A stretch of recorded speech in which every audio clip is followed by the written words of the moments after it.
Hello, I'm Jim Cuno, President of the J. Paul Getty Trust. Welcome to Art and Ideas, a podcast in which I speak to artists, conservators, authors, and scholars about their work.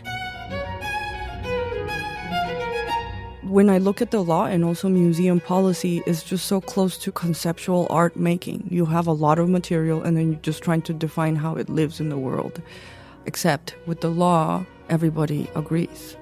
With conceptual art, you have to convince people to believe in it. In this episode, I speak with the artist Gala Porras-Kim about her experience as artist-in-residence at the Getty Research Institute and her current exhibition, Precipitation for an Arid Landscape.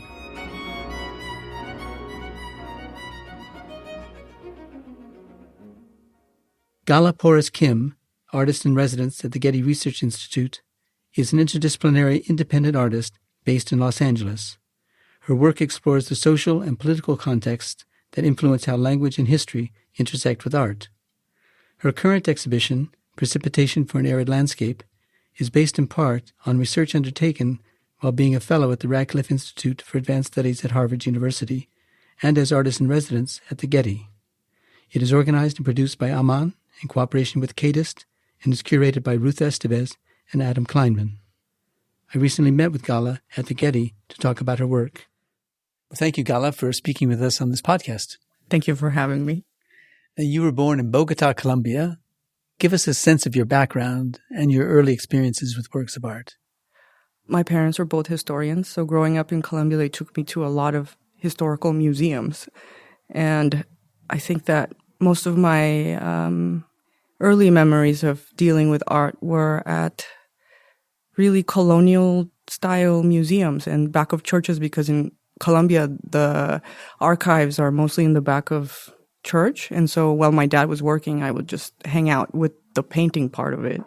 And it's always been kind of figuring out how artworks exist with research at the same time. You knew that already then, that you were interested in the topic. Yeah, I think that my dad was always a hobbyist artist, so he really encouraged me to look at artwork since I was 2. When I was younger, we moved around a lot, and so he would encourage me to make a museum of the moment in which we lived in a specific city, and then we would go through the motions of collecting and deaccessioning things because there was not enough space. So I think early enough, he was teaching me the ways that institution works already. Yeah. Well, when did you come to the U.S.? I came when I was 12 because my mom was getting her PhD at UCLA at the time, and so I moved in 96. What drew you to the visual arts as a student or a young person? I think I thought that the arts was the broadest field because I was always really interested in like history and conservation and museum studies, but in a sense, I really don't like writing at all. And so the idea of having an academic job alone where the main medium is writing was very discouraging. So I thought maybe with the arts, I would have more freedom in terms of medium and not so much like a preset methodology of how things were supposed to be presented in the public. What was your experience like at UCLA and Cal Arts? I think they were very different.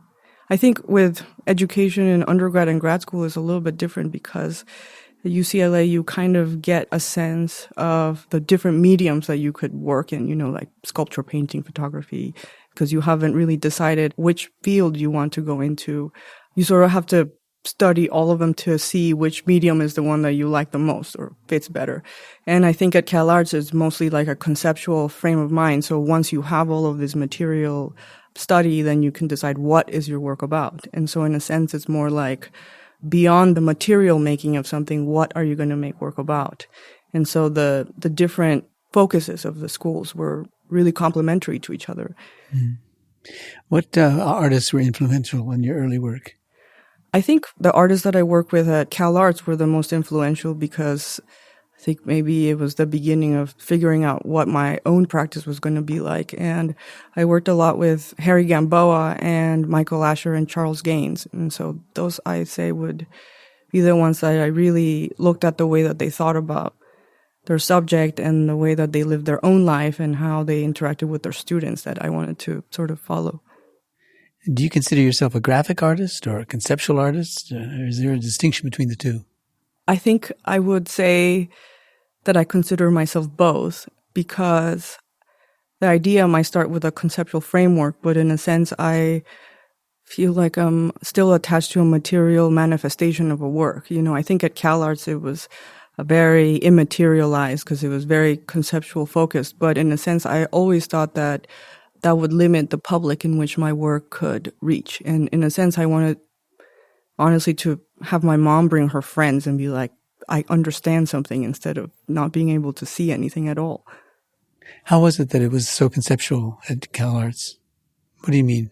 I think in CalArts, you didn't actually have to know how to technically make anything physical. It was mostly looking at the frameworks of objects and material in the world. So mostly systems and immaterial things, which also build material, but not in a physical sense. It's the formal descriptions of a work beyond the material shapes, like the biography of an author and how that also informs a work, or the way that the material is presented in an institution and how that frames a work. So something that is not technically a physical, malleable, immediate thing, but more the system around the things that would shape it. How many fellow students were there at CalArts? I think in my class there were 30 of us total at the time. So you had a lot of people exchanging ideas? Oh, yeah. I think so much about school is so dependent on the cohort that you're in. I think we were really competitive with each other. And so there was this lecture series on Thursday, for example, that there was an invited artist, and we would all prepare on Thursday day to figure out what the hardest question we could ask, and then just try it out live. And so in a sense, the conversations that we had through that speaker, but essentially with each other, was the actual learning part. Yeah. Did museums matter to you then? I think museums didn't really matter then so much, because when I was a student, it was hard to imagine what it would be like to participate in the bigger art world. Yeah. So you're just thinking about how to just form material in the studio to begin with, and then once you graduate, it's like, oh, well, what is the deep vault of art history? And then you have to think about the institution. Yeah. What about your experience here at the Getty? First time I came here was when I was 13. And so I have been here throughout my whole life. One of my first jobs was at the Research Institute as an assistant. And then later, when I had my first project with the Fowler Museum, I also thought a lot about conservation. And so I worked with some of the Conservation Institute people to try and just frame ideas that I didn't know. I feel very lucky to be so close to the Getty, because my hometown resource for informing my own work has been here. Yeah.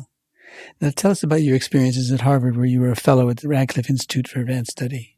I think that the Radcliffe was the first time that I did a year-long research program where I looked at the collection of the Peabody Museum. And so it was one of the first times I was really able to go into a collection and understand not just the topical aspect of how it exists within the collection, but, I think with art making, some of the ideas just take such a long time to stew or just come up out of just browsing.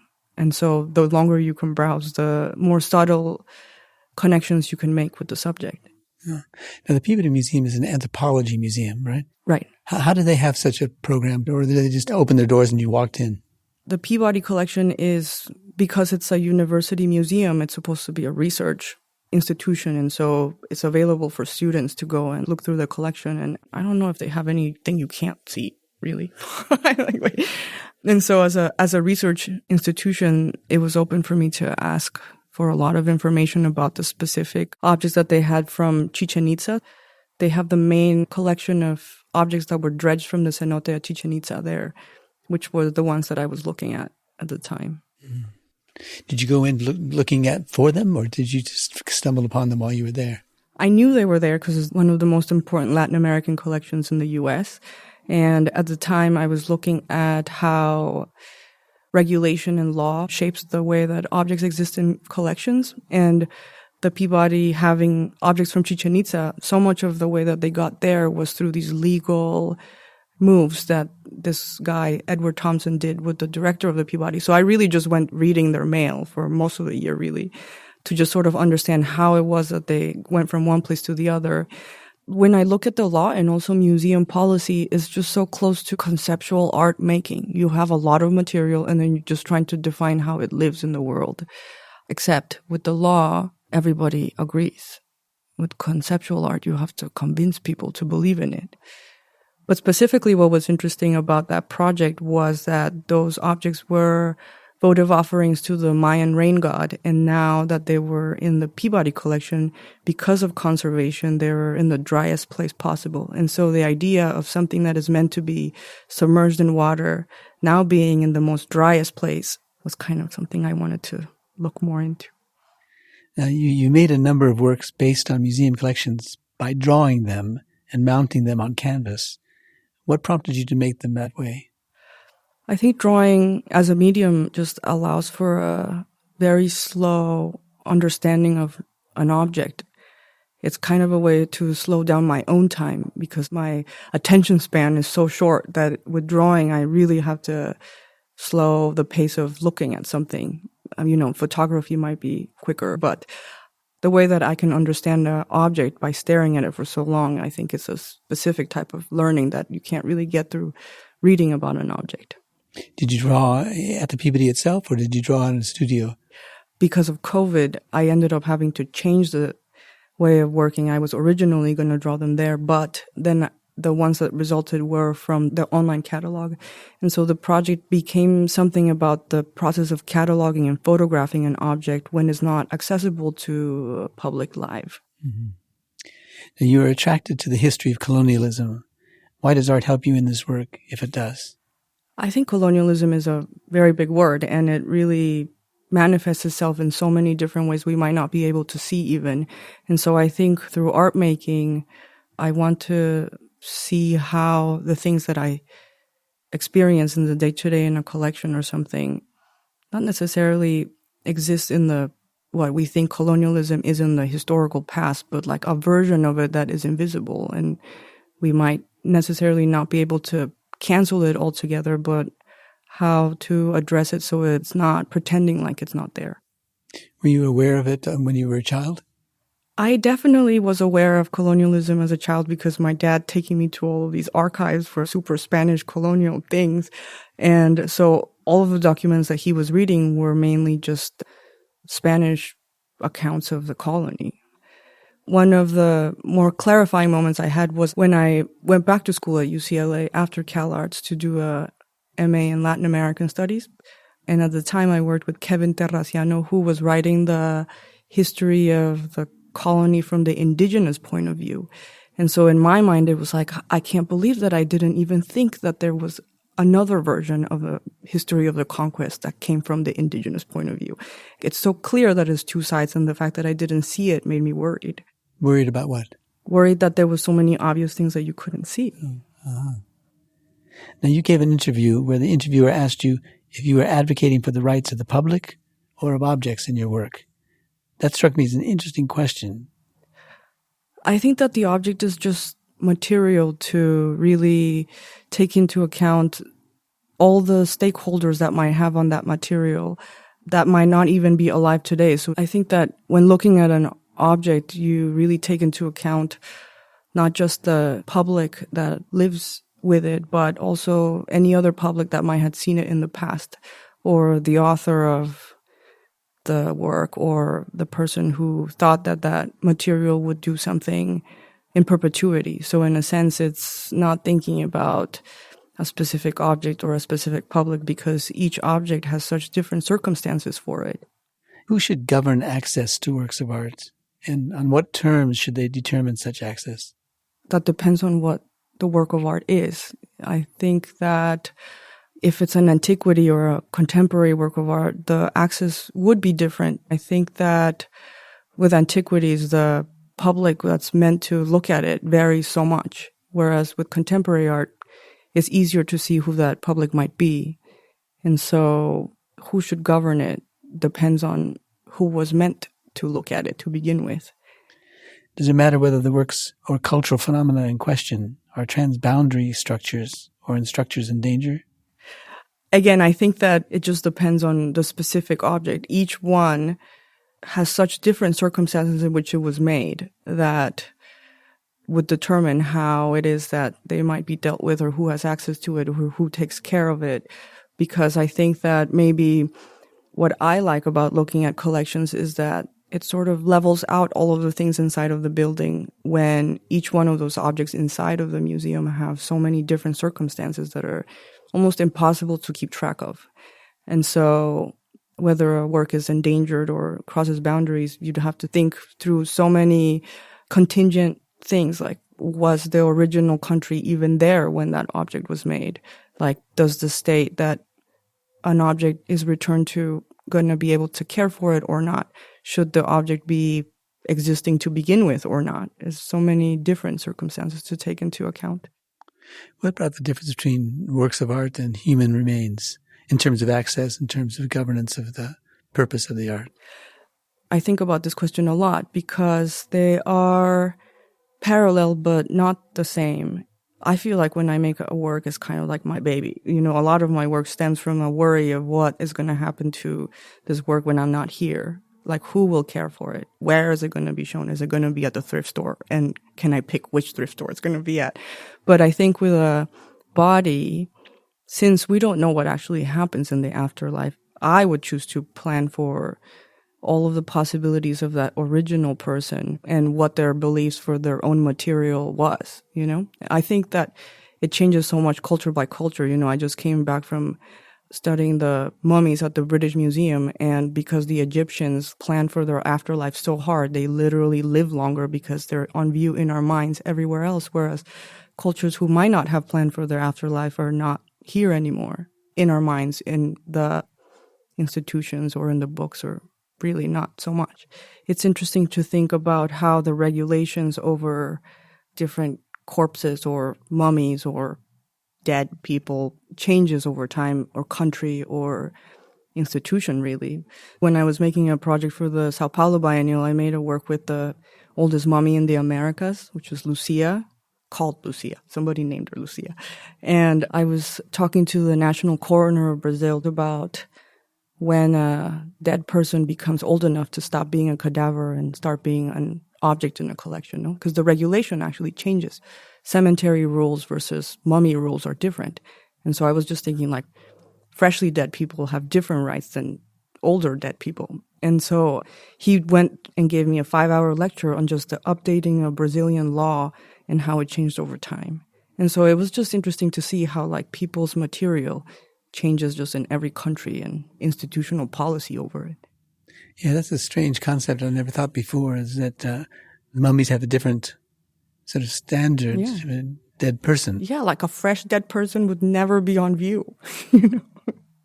It was funny because some of his advice was like, if you don't want to be on view, then you want to make sure that you get buried in a wet spot so the maggots eat you, so then you don't become jerky and then become a mummy. I was like, okay, thank you.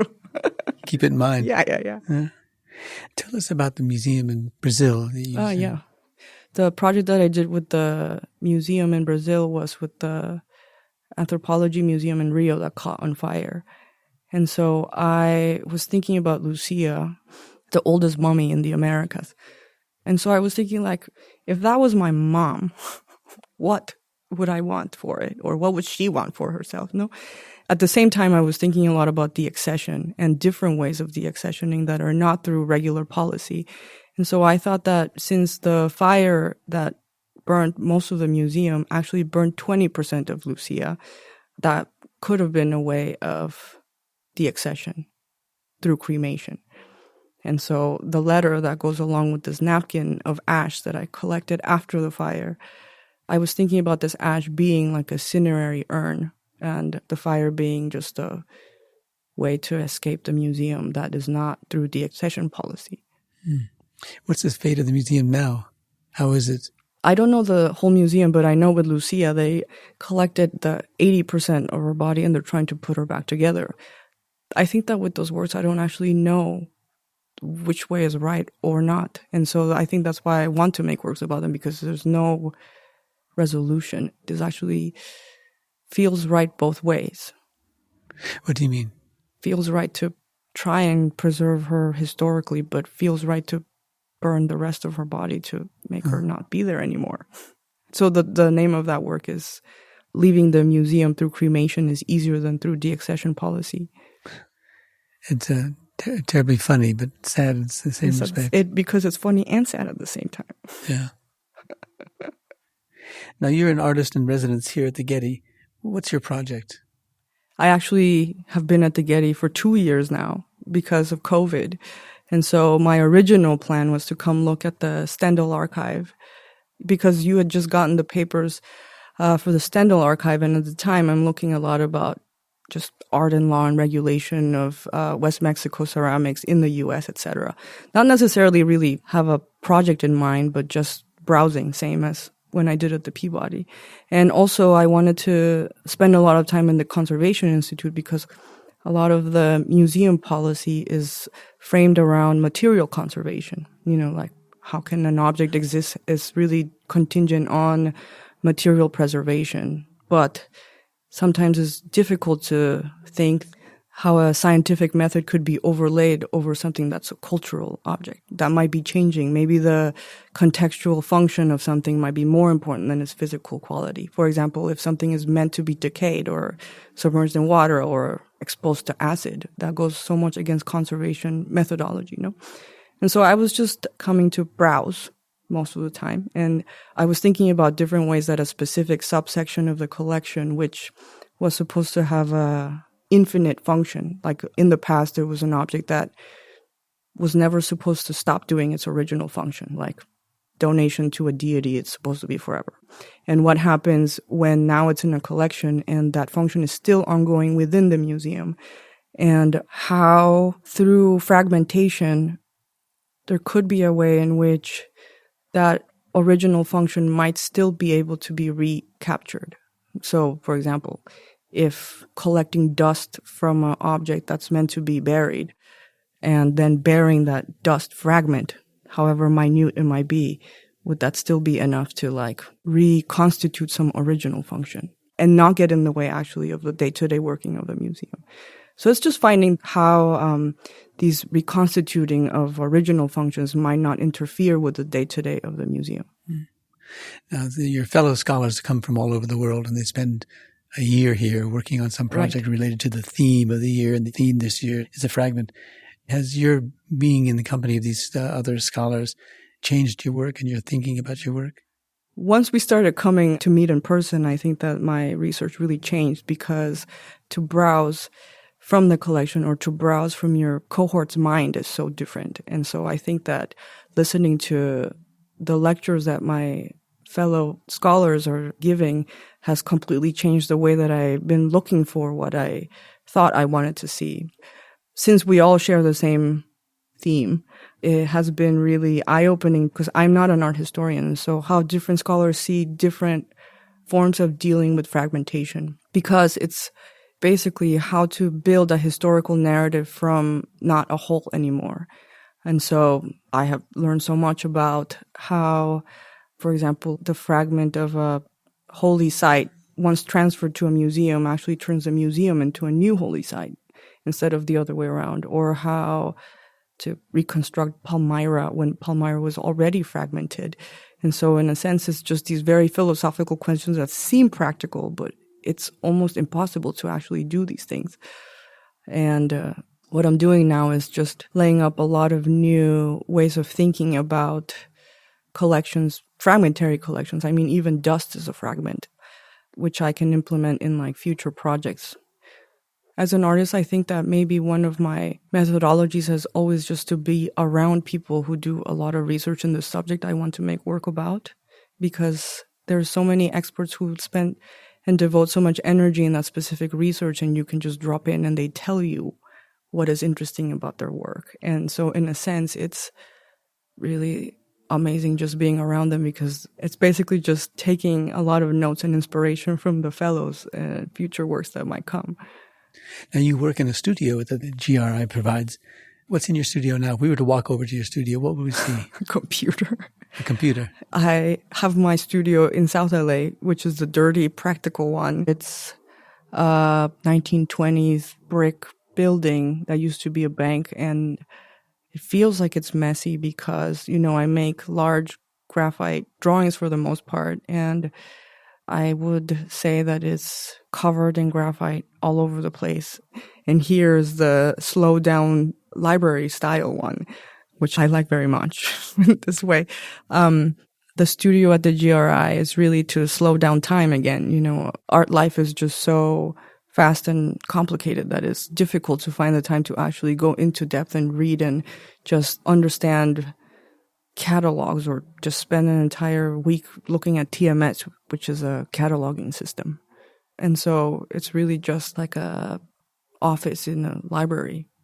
Do people stop in and bother you while you're working? That's not bother. People don't really stop by here because I also live in the Pink Palace, so we see each other in a private setting. Tell us about the Pink Palace, what that is. The Pink Palace is the scholar housing. It's a beautiful apartment complex down Sunset where we all live and then take a shuttle up to the Getty. So you sit around and make dinners and talk? Yeah, so it's such a relief to be able to do that because during COVID there was nothing. And so what we have planned is a weekly dinner potluck after each scholar presents their paper.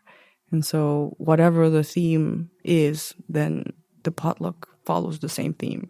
For example, when my colleague gave a talk about fragments in Persian temples, then the potluck theme was Persian food. She gave us different, easy recipes to follow. So I ended up making a salad I had never made before. And then, of course, we have the most interesting conversations there about how each other's works might influence others' research. Now, for the last couple of years, you've written several letters to prompt museums and archaeological institutes to reconsider the way in which they make conservation and restoration decisions. Have you written the Getty Research Institute yet about this with the same question? Well, I probably will write to you at some point. And what will you ask me? I don't know yet. I am still looking for it. But the GRI doesn't have a collection in itself, does it? It's got archive materials. The archive, yeah. Which relates to the work that you do. Right. You know, all of the institutions that I have worked with basically have to deal with the same type of collection management questions.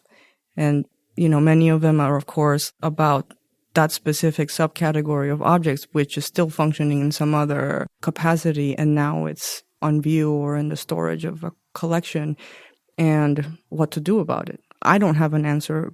The letters are meant to just prompt conversations about it. Questions of how to keep human remains when a person probably didn't want to be on view for a long time, or how to reconstruct ritual objects that might not interfere with the tourism of the Pyramid of the Sun or something like that. Now, I gather the Peabody Museum at Harvard is the only institute that's responded to your letters. Does that frustrate you, or is that part of the piece? No, it doesn't frustrate me at all. I've written 6 letters, and the response has been different in every case. There has been 2 public programs with the people who received the letter in which we discuss questions about the collection in front of the works themselves, or like the public can actually be involved in asking their own questions, because I know that for sure I'm not the only one who has these questions. And so in a sense, it's not necessarily manifested in a physical letter shape. And then the other thing that I think about this response is not that they have not responded, but that they have not responded yet, because the staff will change, and then I will resend the letter, and then there'll be a new frame of mind of the museum, and then maybe then there'll be a response. Now, your current exhibition on the East Coast, Precipitation for an Arid Landscape, is your first solo presentation on the East Coast. Mm-hmm. Describe it for us. Okay, so this exhibition is the result of the research that I made at the Peabody Museum with the objects that were dredged from the Sacred Cenote at Chichén Itzá, which is a naturally occurring limestone pool where ancient Maya used to donate artifacts to the Mayan rain god Chak. So the exhibition in New York has 3 parts, and one of them is about the catalog. And so it's a literal representation of how the objects exist in the cataloging system drawn out. I kind of made this part just to be able to visualize what the specs of each one of the objects was, since I was not able to really see the objects in person, but through COVID, we just looked at them through the computer. The second part is an installation which is made out of copal, which is one of the main materials that was dredged out of the cenote. And that is mixed with dust that we collected from the storage of the Peabody Museum where the objects are currently stored. And the way that the installation works is that the institution in which that work is shown is meant to figure out a way to get rainwater onto that copal dust structure. And so the work has actually been shown in multiple locations. And so there has been different ways which institutions have gotten rainwater into it. So, for example, at the Sao Paulo Biennial, they made a condensation cube around it, so it was continuously rained on. And in New York, they made a hole in the ceiling, so the rainwater is dripping from the ceiling onto it. And currently at the Radcliffe Gallery, I think that the public is encouraged to collect rainwater and then dip it themselves. So that's the installation part. And finally, there's a letter exchange between myself and Jane Pickering, who's the director of the Peabody, sort of going through different questions about conservation and regulation and how somehow there could be a mediation between the rain and the museum. Yeah. So your work is so much about place, and it's about a kind of displacement of things. Mm-hmm. What has the reception been like in the East Coast of your work? Most of which was made on the East Coast, but of course your work is also made in the West Coast. Has it been, the reception been different one place or another? Yeah, because I lived in LA for so long, my community of artists is really here. And so when I have a presentation here, it feels like home team advantage or something. When I was in New York, even though it feels like it's a bigger venue, it's also, I was really anonymous, which I really liked because in a way, I could see the audience reaction unfiltered since they didn't know I was the artist. So you can just go around the gallery and actually hear unfiltered review. Did you like what you heard? Oh, yeah. You're like, okay, I did good job. Nobody's pretending like they like it because they know who you are. What's next for you? So next for me, I have 2 shows in the fall. One is at the Fowler at UCLA, which is a show about the overflow storage, and also TMS, which is the cataloging computer system that they have, and is pretty much dealing with questions about how objects get inputted into a cataloging system, which might be limited and not accounting for other categories which might be relevant to that object. And I also have an exhibition at the Centro Andaluz de Arte Contemporáneo in Sevilla in September. What do you hope your work will do? I don't necessarily think I can expect anything, but I think that the intention of the work is really to help people who are trying to resolve very difficult questions that almost have no answer.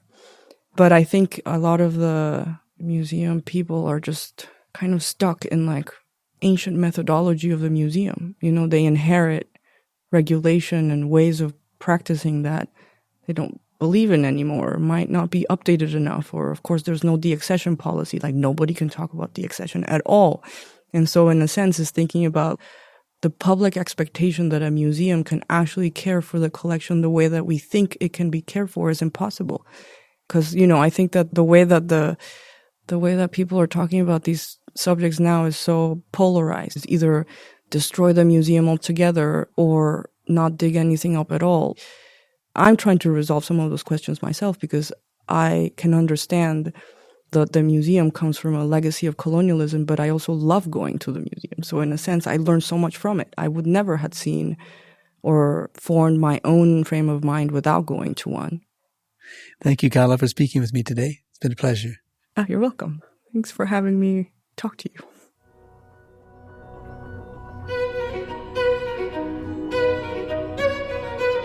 This episode was produced by Karen Fritchie, with audio production by Gideon Brower and mixing by Mike Dodge Weitzkopf. Our theme music comes from the Dharma at Big Sur, composed by John Adams for the opening of the Walt Disney Concert Hall in Los Angeles in 2003, and is licensed with permission from Hendon Music. Look for new episodes of Art and Ideas every other Wednesday. Subscribe on Apple Podcasts, Spotify, and other podcast platforms. For photos, transcripts, and other resources, visit getty.edu/podcasts. And if you have a question or an idea for an upcoming episode, write to us at podcasts@getty.edu. Thanks for listening.